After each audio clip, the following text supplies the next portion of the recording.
Friends, we will make a beginning with the new topic, that is retirement of a partner, and already we did with the concept and the problems involved in the retirement of the partner.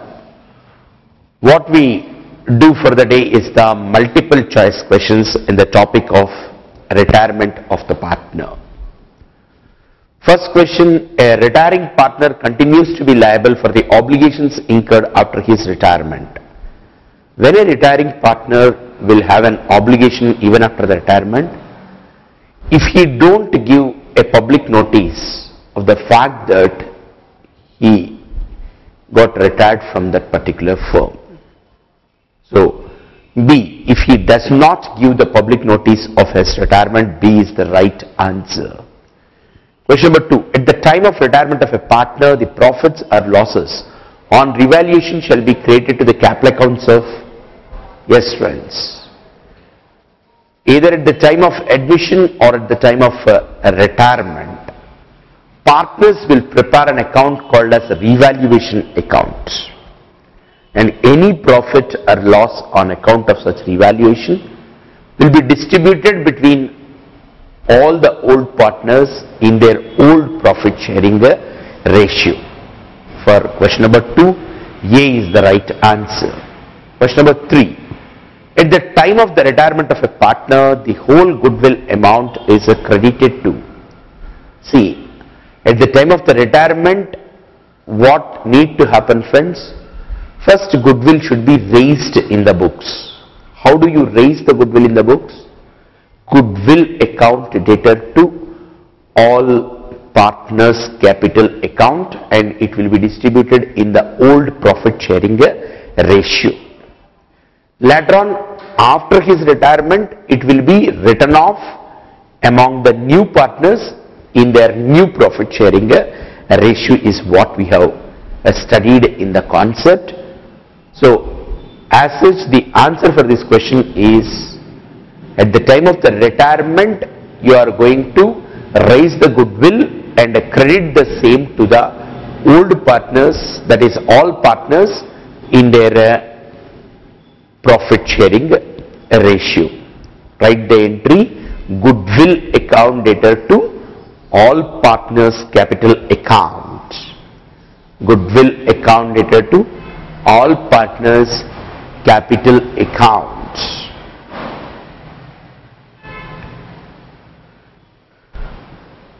Being the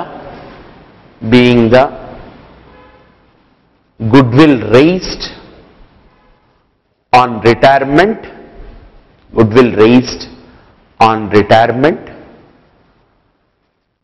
distributed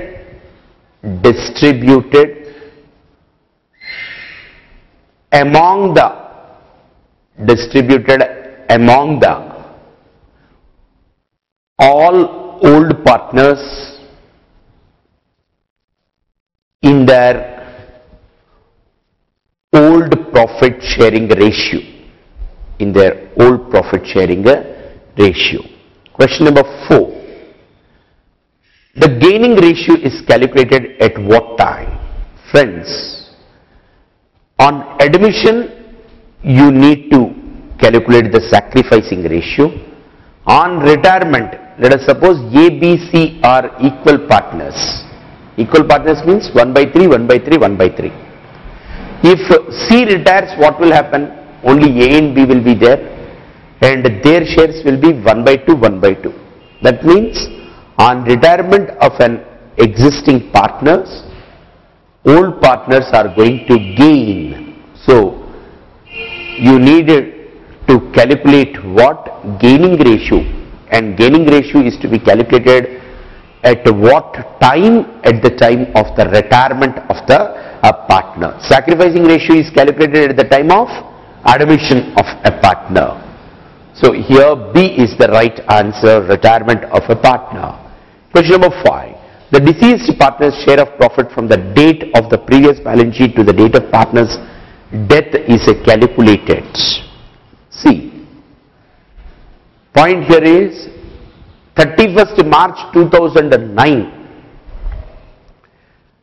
is the balance sheet date. Say sometime on December 15th, a partner died. December 15th, 2009, a partner died. Now the question requires you to tell from 1st April 2009 to 31st December 15th December 2009, how you are going to calculate the profit and give it to the legal heirs of the deceased partner. See, up to the date of death, the profit is going to be shared as per the partnership agreement only. After the death, if the account is not settled, then section 37 is coming into play, which section 37 says what? Legal heirs of the deceased partner are entitled to share the profits even after the death of the partner, provided the account of the deceased partner is not getting settled. And what is the amount of the profit then they are eligible for? Proportionate profit to the amount of the investment which is held up in the firm, or 6% of interest per annum, whichever is higher, that will be the amount. But that and all when? After the date of the death is a point. But up to the date of the death, it will be as per the agreement, as per the partnership deed, what the partner is entitled for. Accordingly only the profits are going to be distributed as a point. So C is the right answer. Question number 6, in case of the retirement of a partner, the partner's loan account will be shown in the total amount due to him. So what is the point, friends? In case of the retirement of a partner, what need to happen, friends? We need to ascertain what is the amount that is payable to him. What is the amount that is payable to him? His capital account, his share of profit, and in case if he had given any loans, all that amount is to be paid to the partner. So the loan amount will get transferred to the account wherein all the amounts which are required to be paid to him are going to be parked is a point. Is it the case? In case of a retirement of a partner, partner's loan account will be shown in his capital account, in his wife's loan account, in his loan account, in the total amount due to him. In the total amount due to him, we are going to show. So, finally, what is the amount payable towards the capital, payable towards the loan? Totally, it is going to be transferred to an account called as amount due to the partner's account. D is the right answer. Question number 7. Upon retirement of a partner, the decrease in the liability is credited to. See, on retirement of a partner, friends, we are going to prepare a revaluation account. And what are the entries that I made you to learn in the main concept and problem section when we did? That is, if there is an increase in the liability, credit the liability and debit the revaluation account. And in case if there is a decrease in the liability decrease kaise karte aap? Liability shows a credit balance. In order to reduce it, debit the liability and credit the revaluation account. That is what the entry you need to pass for the decrease in the liability. Write the entry. Entry is liability account debtor to revaluation account. Liability account debtor to revaluation account. Oblique revaluation account, we will also call it as what? Profit and loss adjustment account. Profit and loss adjustment account. D is the right answer. Question number 8. New profit sharing ratio is calculated at the time of admission of a partner, retirement of a partner, death of a partner. In all these situations, again there will be a change in the profit sharing ratio among the existing partners. So you need to calculate that. So D is the right answer for question number 8. Question number 9. If the goodwill is raised at the time of the retirement of the partner, it is to be written off. Then capital accounts of the remaining partners are debited in. Point here is, friends, goodwill is raised on retirement by passing the entry goodwill account debtor to all partners' capital accounts. Subsequently, it is to be written off. Then entry is existing partners' capital account debtor to goodwill. But this will be done in which ratio? In the new profit sharing ratio. Write the entry. Existing remaining partners capital account debtor to goodwill, remaining partners capital account debtor to goodwill, remaining partners capital account debtor to goodwill, brackets, being goodwill raised to the full extent, written off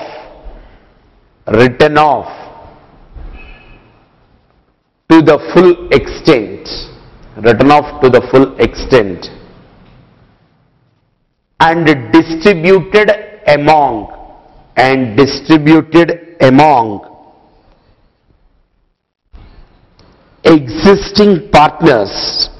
existing partners in their new profit sharing ratio.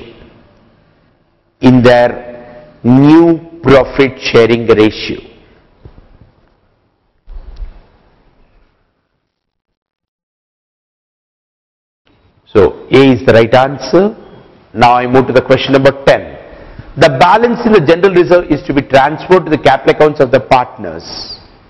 Friends, earlier also we discussed on this point. Whenever there is a reconstitution of the firm, either by the admission or by the retirement, please do remember whatever the reserves which are there before the admission or before the retirement are to be distributed among the old partners in their old profit sharing ratio, because reserves represents undistributed profits, and these profit belongs to the all old partners.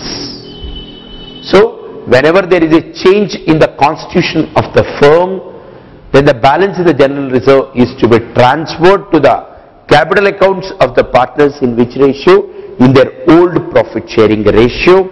This is very, very important question from the examination point of view. A is the right answer.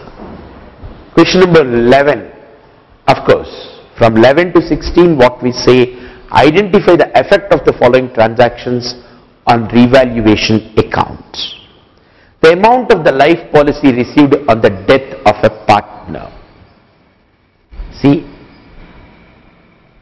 what happened, friends? Partnership firm is paying insurance premium on the life of a partner, and on the death of the partner, that is, a firm received the amount from the insurance company. Then how you are going to account for the same, and what will be the effect of the same on a revaluation is a point. See, once death happens and insurance policy proceeds are received, entry is bank account debtor to, write the entry, bank account debtor to insurance policy, or insurance policy proceeds. Insurance policy proceeds. Of course, friends, insurance policy proceeds which you received is to be closed. Where do you close the same? Where do you close the same? You are going to transfer the same and give a credit to the all partners capital accounts. Closure entry you just write, that is insurance policy proceeds account dated to, insurance policy proceeds account dated to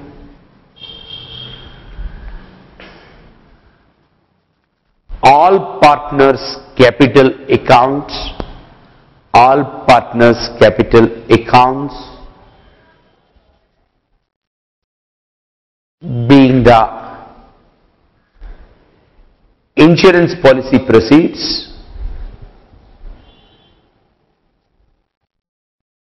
distributed among all the partners, distributed among all the partners in their profit sharing ratio. See, into the revaluation account, you need to take only what kind of situations? Only revaluations. Increase in the value of the asset, decrease in the value of asset, increase in the value of the liability, decrease in the value of liability. That made us to say that once insurance policy proceeds are going to come, that will have no effect on the revaluation account, because death of a partner and receiving the money is not having a similar effect as that of increase in the value of the assets or decrease in the value of the asset, or increase in the value of liability and decrease in the value of the liability. So on that ground we say this will have no effect on the your revaluation account. But friends, alternatively we may also, instead of preparing instead of naming it as a revaluation account wherein we have to strictly confine ourselves to the revaluations of assets and liabilities, if you call it as profit and loss adjustment account, then you can very well transfer the proceeds of the insurance to the profit and loss adjustment account, which is going to be distributed finally among all the partners in their old profit sharing ratio only. If that is the way of looking, then the effect will be that insurance policy proceeds are going to be credited to the P&L adjustment accounts. So since here we are using the word revaluation, on what assumption and presumption? You say the answer is D, no effect. Revaluations, you are going to confine yourself through revaluation account only in respect of increase and decrease in the value of assets and liabilities. If that is the case, the answer is no effect. If you want to close the insurance policy proceeds through the revaluation account, then it will have an effect of credit, then B will be the answer. But generally through evaluation account we will confine ourselves only to the extent of accounting for the increases and decreases in the value of the assets and the liabilities. So here D, no effect as a point. 12. Balance of general reserve on retirement of a partner. Balance in the general reserve also, you are not going to transfer the same to the revaluation account.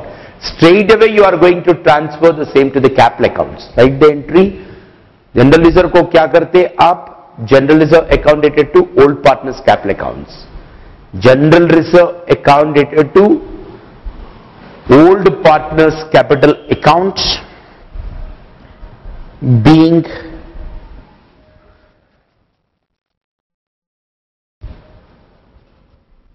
general reserve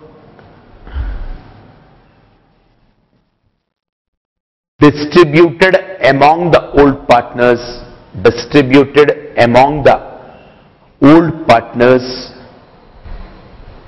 in their old profit sharing ratio, in their old profit sharing ratio. So that made us to say that it will have no effect.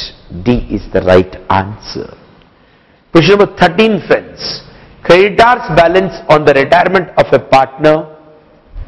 See, Creditor's balance on the retirement of a partner, you are not going to transfer the creditor's balance to the revaluation account. In case if that creditor is going to give any discount, such a discount is going to get a transfer to the what? Your profit and loss adjustment account, and if it is a case of dissolution, then we will transfer the same to the realization account. But as such, on revaluation account there is no effects, and what we say, creditor's balance on the retirement of the partner, that is not going to be transferred to the revaluation account. Of course, if there is any increase in the value of the creditor or decrease in the value of the creditor, definitely increase is going to be credited to the creditor's account and debited to the revaluation account. Decrease in the value of the creditor is going to be debited to the creditor's account and credited to the revaluation account. As such, creditor's account will not get it. Balance in the creditor's account is not going to be transferred to the revaluation account. That made us to say that also will have no effect. D is the right answer for question number 13. Question number 14. The unrecorded asset on the retirement of a partner. Yes. If there is an unrecorded asset, now you want to record the same. That is, earlier, let us suppose you are paying the insurance premium and you treated the premium as an expense. On the death, what is happening, friends? That insurance policy account is getting created. Then in that case, you are writing the entry insurance policy account to revaluation is what you are going to write. So, not only this, if any unrecorded asset is to be now recorded on the retirement of a partner, the entry is that unrecorded asset account debtor to revaluation. Thereby you are creating an unrecorded asset, and that is going to have what effect? That is going to have an effect of increase in the profit. Increase in the profit is going to be credited to the revaluation account. How do you create the asset, friends? In order to create the asset, you have to debit the asset account, and with the creation of an unrecorded asset, you are going to get a profit. Such a profit is going to be transferred to the revaluation account. Write the entry unrecorded asset account dated to revaluation account. Unrecorded asset account dated to revaluation account. So this is going to be credited. So B is the right answer. B is the right answer. Question number 15, friends. In case the assets and liabilities are to appear at their original values in the balance sheet after the retirement of a partner, then balance in the first part of the memorandum revaluation account is transferred to the capital accounts of the partners. In which ratio? Friends, earlier I explained this point to you about the memorandum revaluation account. What is this concept of memorandum revaluation account? See, generally on retirement of a partner, what will happen? Old partners are going to do what? Revaluation of the assets and the liabilities, and profit or losses on account of revaluation of the assets and liabilities, that they are going to distribute the same among them in their old profit sharing ratio. In case if the remaining partners after the retirement of an existing partner want to see that again the assets and liabilities are brought back to their original values, again whatever the entries that they passed through revaluation account, they are going to reverse it. And earlier if it is a profit, on its reversal it will become loss. Such a loss will be distributed among the remaining partners in their new profit sharing ratio. All this exercise you are going to carry out through the memorandum revaluation account. Memorandum revaluation first part is what? For accounting for the revaluations in the assets and liabilities. Second part is for what? For reversing the effects. You are having the second part. So when the memorandum revaluation is to be prepared, when it is decided that for the purpose of the retirement we are going to revalue, but we want to keep the same balances in the balance sheet bolke, in case if that is the understanding, you are going to prepare the memorandum revaluation account. So the question requires, in the first part of the memorandum revaluation, if profits or losses are going to arise, such profits or losses on account of revaluation will be credited to what? Credited to all the old partners in which ratio? In their old profit sharing ratio. In the second part, for reversing the effects when you do, if you get any profits or losses, such will be distributed among the remaining partners in their new profit sharing ratio. Here the question specifically requires the balance of the first part of the memorandum revaluation is to be distributed in which ratio? Old profit sharing ratio among the old partners. B is the right answer. Question number 16. All the accumulated losses are transferred to the capital accounts of the partners. Just like if reserves are there, what do you mean by reserves? Accumulated profits.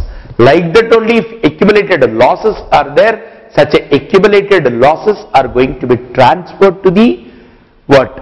Old partners' capital accounts in their old profit sharing ratio. D is the right answer for question number 16. Then question number 17, what is the aim of joint life policy in the partnership? What is the aim of joint life policy in the partnership? Kahani sun lo. That is, we are doing business. Business is going great. Suddenly, death of a particular partner happens. The problem is what? Firm cannot pay immediately. Why? Firm cannot pay immediately. Because already its money got invested either in the fixed assets or in the current assets.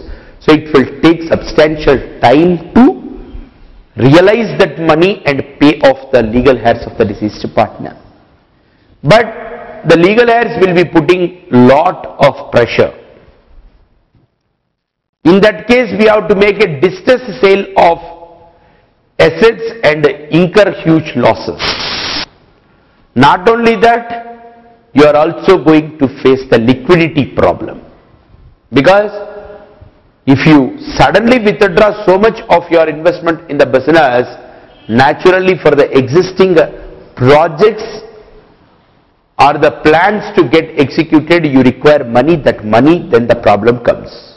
In order to avoid such kind of situation, we take joint life policy so that suddenly some event of death happens, then insurance policy will give the money. Using that particular money, we can very well discharge the legal heirs of the deceased partner.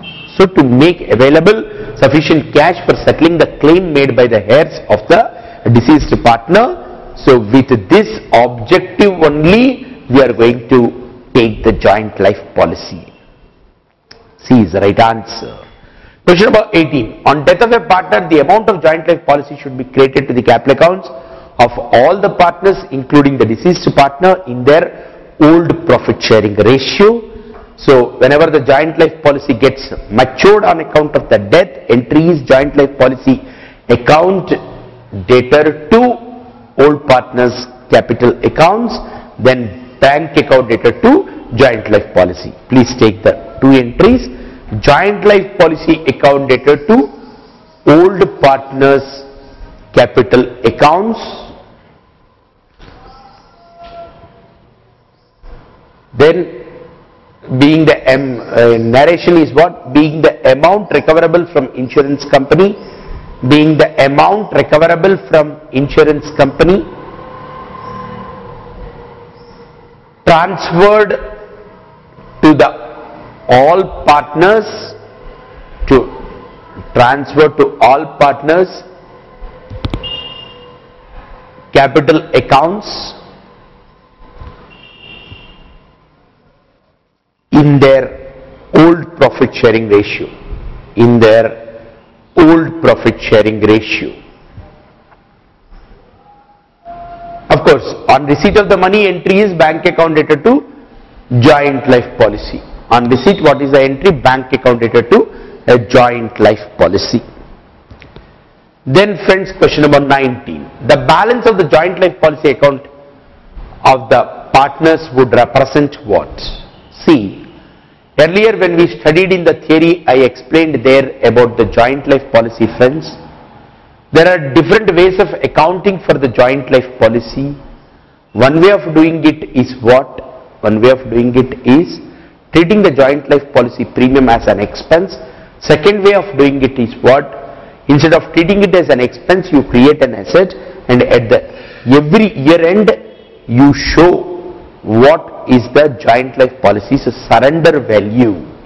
So the balance in the joint life policy, if at all an account is maintained by treating it as an asset, such an asset need to be accounted for at what value? At its surrender value is a point. Surrender value means today if you want to surrender that policy, what is the amount that you are going to recover from the insurance company? That is called as a surrender value. C is the right answer. Question number 20. The balance in the joint life policy reserve account should be transferred to C. Every year you are going to appropriate from the profit and loss account an amount equivalent to the amount that you are going to pay the premium. Thereby you are getting joint life policy reserve account. On maturity of the policy, this reserve is no longer required, then this amount of the reserve will be distributed among all the partners in their old profit sharing ratio. So joint life policy, once it gets matured, then the amount in the reserve account is to be closed. Reserve shows which balance, friends? Credit balance. How to close it? Debit the reserve account and credit the old partner's capital account, and this distribution must be made in their old profit sharing ratio. Write the entry, friends. Joint life policy reserve account dated to joint life policy reserve account dated to all partners capital accounts.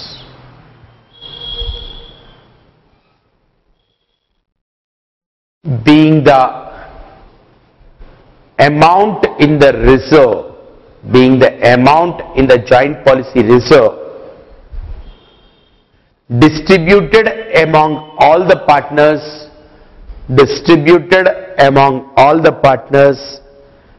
in their capital, in their profit sharing ratio, in their old profit sharing ratio.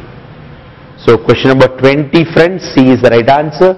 Question number 21. The amount received from the insurance company on the joint life policy of the partners in excess of its surrender value is credited to the capital accounts of the partners in which ratio? C. Joint life policy has got a surrender value, say 80,000. A face value of 1 lakh. Suddenly some event happened and policy got matured, then the difference between the surrender value and the, the face value, or the whatever the amount that is received, that difference is to be distributed among the partners, and it will need to be credited to the partners. That profit is to be created in which ratio? In their old profit sharing ratio only. B is the right answer. Write the entry, friends. Bank account debtor,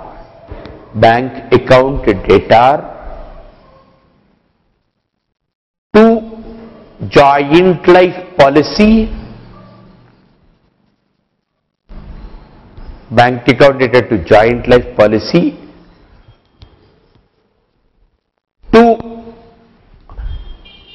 all partners capital account, to all partners capital account, against the bank amount received, against the insurance policy surrender value, against the insurance policy surrender value, against all partners capital account, brackets you write difference between the amount received and the surrender value, difference between the amount received and the surrender value.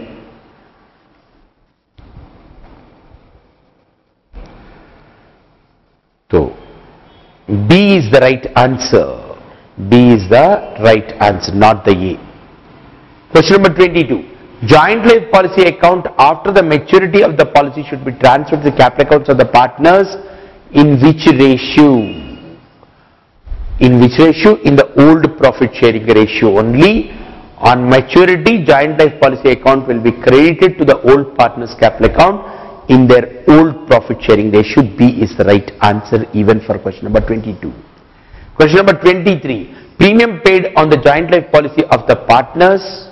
Of course, if your policy is not to account for joint life policy as an asset, then it will be treated as an expense. Once it is treated as an expense, it will be closed by transferring the same to the profit and loss account.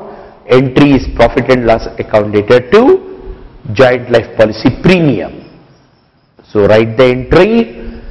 Entries लिख दो friends. Joint life policy premium account dated to bank. Joint life policy premium account dated to bank. And it will be closed by transferring the same to the profit and loss account. Closure entry is P&L account dated to joint life policy premium. P&L account dated to joint life policy premium. So D is the right answer. Question number 24. The balance of the joint life policy account as shown in the balance sheet represents what? Earlier also we discussed this question, a revision question, at the surrender value of the policy. C is the right answer. Question number 25. Assertion. When a partner retires, all the assets and liabilities are revalued according to the current values. Reasoning, the balance sheet should show the current value of the assets and liabilities. So, point here is both the statements are true statements, but reasoning is not a correct reasoning for the assertion. Yes, when partner retires, all the assets and liabilities are going to get revalued, and in the balance sheet should show the current values of the assets and liabilities. So, in that context, what we say, both the statements are correct, but that is not the purpose or the reason for which you make the revaluation. Prior to the retirement, there is an undisclosed profit or undisclosed loss. So on retirement, the partners decide to not to keep any undisclosed profit or undisclosed loss. That is the reason why they will generally go for revaluation both at the time of admission as well as at the time of the retirement as a point. So B is the right answer.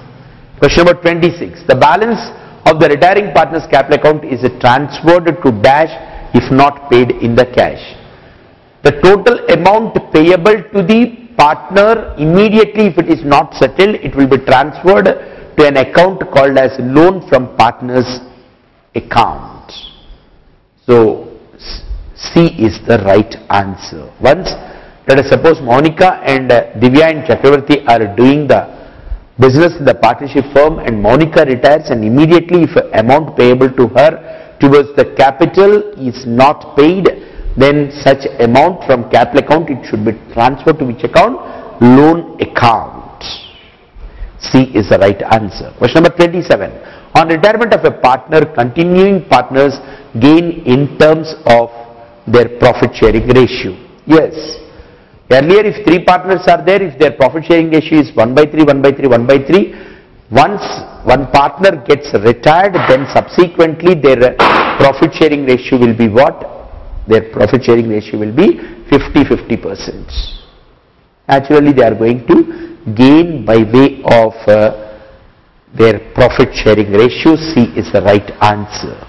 Question number 28. In the dash method, the total amount due to the retiring partner is divided by the number of equal installments in such a way that the amount together with the interest will always be equal. See, any amount payable to anybody, if it is a loan and you are structuring it in such a way that it will be paid in different number of installments, and in that installment both principal amount will be there and interest amount will be there, we term such kind of installments as equated monthly installments, EMIs. What do you mean by EMIs? Equated monthly installments. C is the right answer. Question number 29. When a premium payable on the LIC policy taken on the life of the partner is treated as an asset, then at the end of the year the balance in the joint life policy account in excess of its surrender value is treated as what? The balance in the joint life policy account in excess of its surrender value is treated as what? Is treated as a profit. So point here is,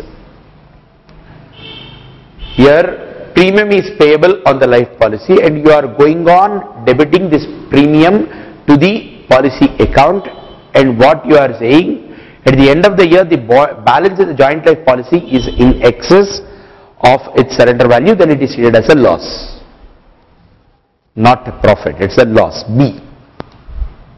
What exactly it means? Let us suppose premium is 10,000 you are paying. Okay? 10,000 rupees of the premium you are paying. You are not treating premium as an expense. You are going on debiting the same to the policy account. What the entry you wrote? Joint life policy account dated to bank 10,000 लिख दिए. But at the end, if it is known that the surrender value is only 8,000 rupees, what you have paid and what is the balance in the joint life policy is 10,000. If its surrender value is only 8,000, then are you not getting the loss? When you paid an amount of 10,000, if later on it is stated that the value of it is 8,000, इसका मतलब क्या हुआ? It's a loss. So B is the right answer. That is, again revisit the question. When the premium payable on the life policy taken on the life of a partner is treated as an asset, then at the end of the year, the balance in the joint life policy account, the balance in the joint life policy account represents what is the premium paid. Let us suppose premium paid is 10,000. It is in excess of its surrender value. Let us suppose surrender value is only 8,000. Then the 2,000 which you paid extra is to be treated as a loss. B is the right answer. Question number 30. When premium paid on the policy is treated as an asset and reserve is to be maintained, then the policy account appears on the dash side of the balance sheet. If the premium is not treated as an expense, the premium, if you are going to debit the same to the joint life policy account, friends, please do remember, on one side, on the asset side of the balance sheet, you will have joint life policy, which is an asset. On the liability side, you will have a joint life policy reserve account. So joint life policy then will appear on the asset side of the balance sheet. A is the right answer. Question number 31. How is the premium paid on the joint life policy of the partners is treated? It is a dash to the dash accounts. It will be debited and finally closed through profit and loss account. Write the entries. Joint life policy premium account dated to bank. Joint life policy premium account dated to bank. Then you are debiting the joint life policy. Then closure entry is what? P&L account dated to joint life policy premium. P&L account dated to joint life policy premium. So C is the right answer for question number 31. Question number 32. Joint life policy of the partners is a dash an account. Joint life policy is an asset. So it's a real account. So it's an asset. D is the point. Then question number 33. A, B, C are partners sharing the profits in the ratio of 1/2, 1/3 and 1/6. B retires and his share is taken by A and C in the ratio of 5:3. What is the new ratio? Okay friends, how to calculate the new ratio? Take the calculator and a pen.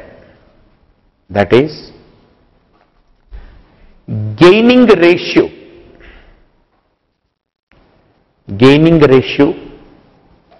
is 1 by 3 into 5 by 8, gaining ratio of A.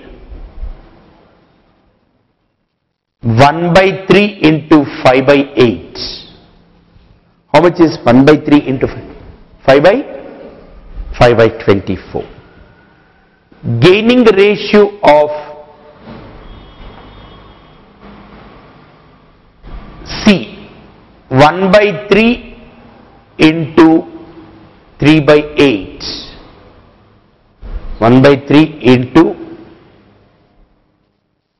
3 by 8. 3 by 24. Then new ratio of A. New ratio of A. Old ratio plus gaining ratio. Old ratio plus gaining ratio.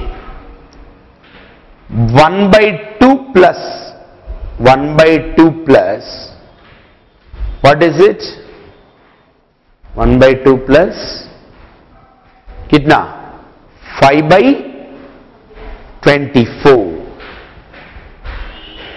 1 by 2 plus 5 by 24. 2 and 24, what is the LCM? 24. 24, 2 में कितना times? 12 times. 12 into 1 is 12. 24, 24 में 1 time. 24, 1 into 5 is equal to 5. So 17 divided by 24. Then new ratio of C. New ratio of C. 1 by 6 plus 1 by 6 plus 3 by 24. 24 is the LCM, and finally I think you all know how to do it. 7 by 24. Then the ratio is what? 17 is to 7. So finally, what is the learning point here? Distribute the retiring partners' share in the sacrificing, in their gaining ratio, and what they gained, that you add to the old ratio, then you will get the, what is it, new ratio. Definitely an important question from the examination point of view. Question number 34. A, B, C, D are partners sharing the profits and the losses in the ratio of 5:4:3:2. A retires, B, C, D decide to share the profits and losses equally in future. What is their gaining ratio? How to calculate the gaining ratio? Old ratio minus a new ratio. लिख दो A. In case of A,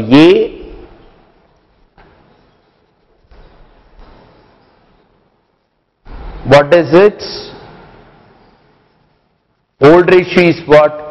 5 plus 4, 9, 9 plus 3, 12, 12 plus 2, 14.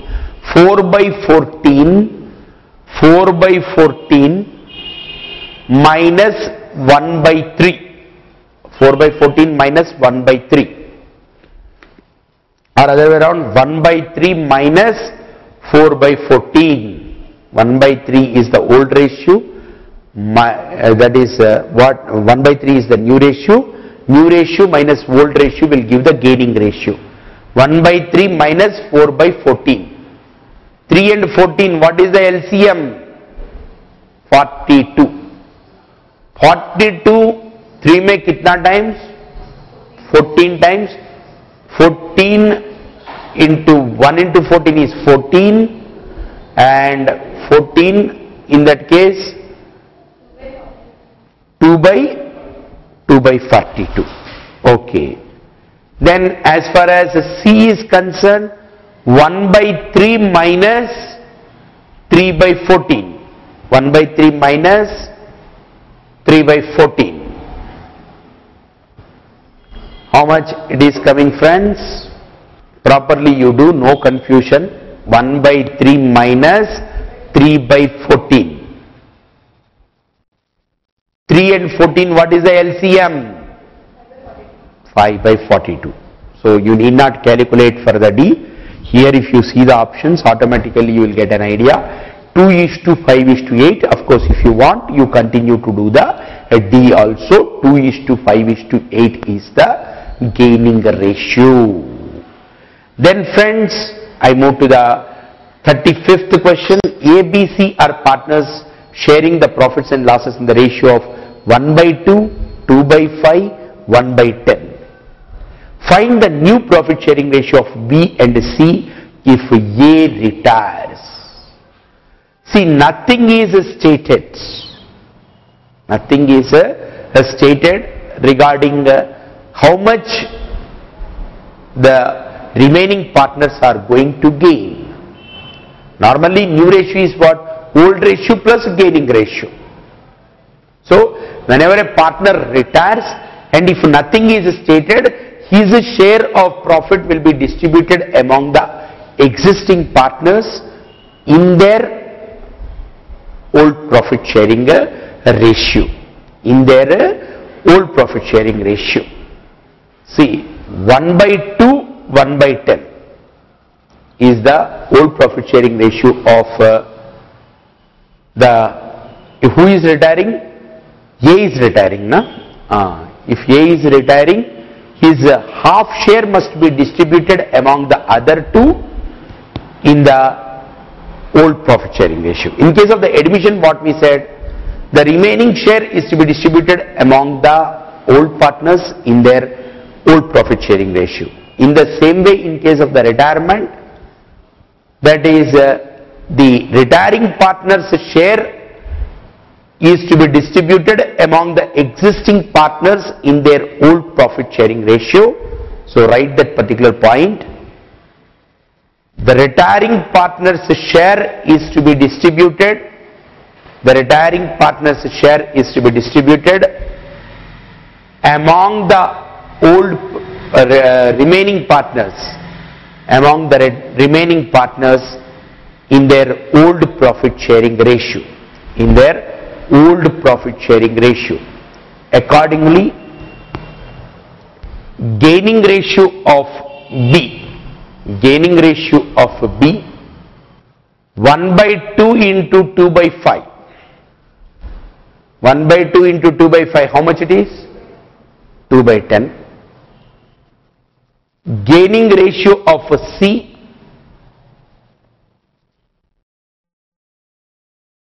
1 by 2 into 1 by 10. 2 by 20. 1 by 20. 1 by 20. Now, new ratio of B is equal to, old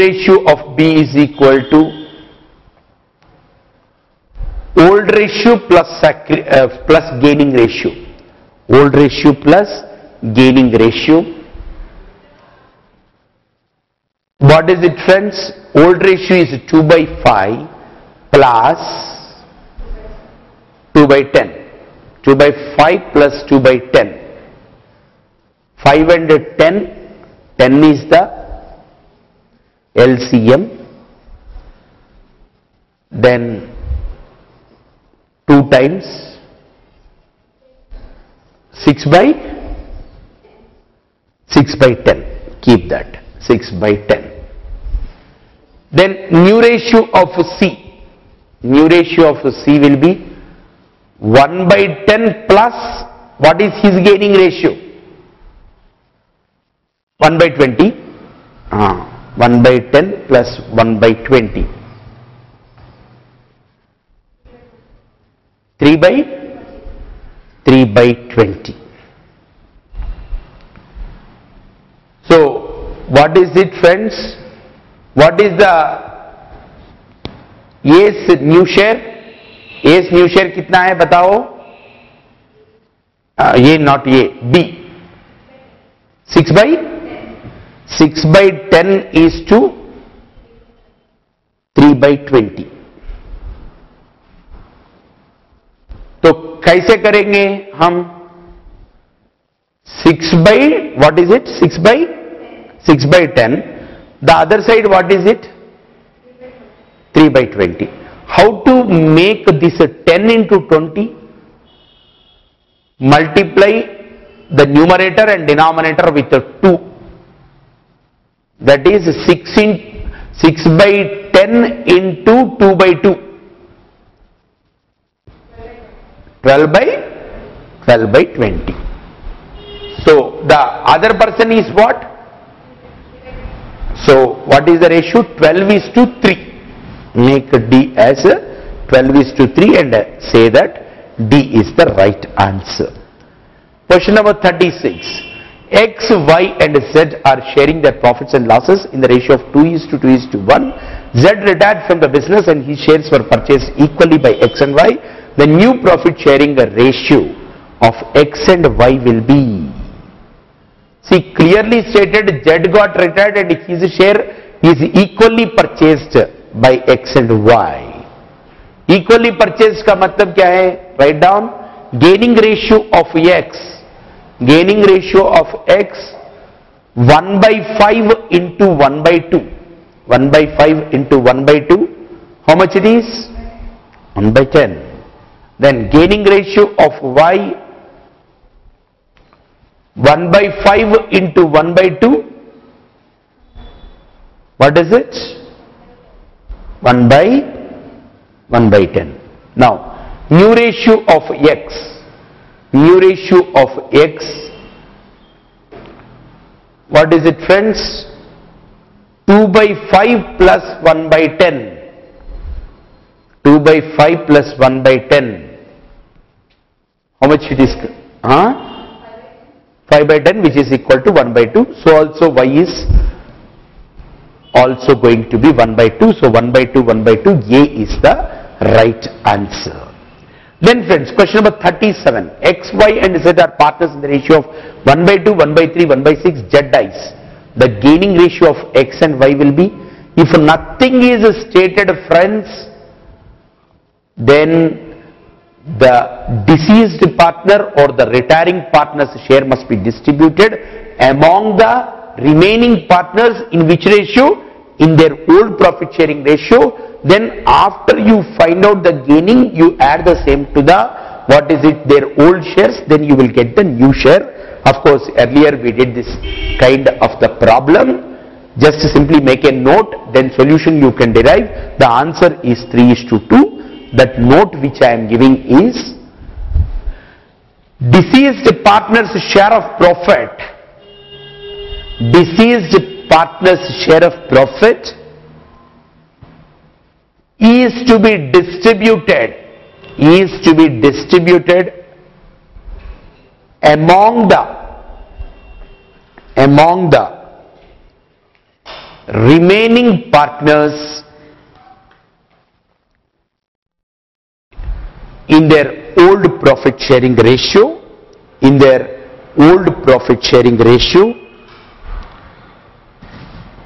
and they should, and new profit sharing ratio is equal to, old ratio plus gaining ratio. Finally, if you do, the answer will be 3:2, friends. Question number 38. A, B and C share the profits and losses in the ratio of 6:5:3. D is admitted into the partnership for 1/8 of the share. The sacrificing ratio of A, B, C is, friends, if nothing is stated, only if it is stated what is the share of newly admitted partner, what you learn, you have to calculate the remaining share. 1 minus new partner's share will give you the remaining share. Such a remaining share must be distributed among the old partners in their old profit sharing ratio. So it is 6:5:3. So B is the right answer.